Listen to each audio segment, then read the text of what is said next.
And so, believe it or not, when we start talking about growth and development, it actually starts in utero. The development of our face, and I mean, this goes back to everything we learned in embryology and dental school of like how our face is growing starts there. But believe it or not, the habits are also starting to take place in utero. The sucking pattern develops, I think, at about 16 weeks in utero, and that's when they're starting to develop the shape of our maxilla and where it goes. And so for me, we have to look at the habits. We have to look at what are we doing from the time a child is born on into, even through our teenage years is going to help develop all of our jaw and our structure.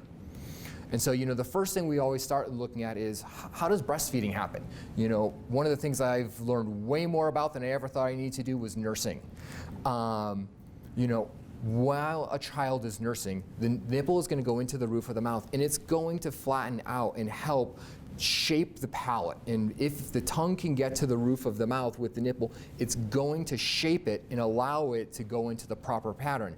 In comparison to if you look at a bottle, when we use a bottle, it's no matter how soft of that bottle nipple we're using or a pacifier, it's going to put forces in different ways. It's not going to deform and reshape into the proper shape of the palate.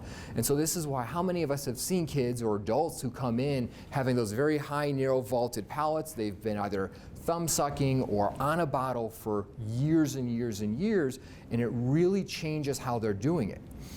So it's not allowing that growth and development into the right way, and what we see tends to be that higher palate as well as much narrower across the arch.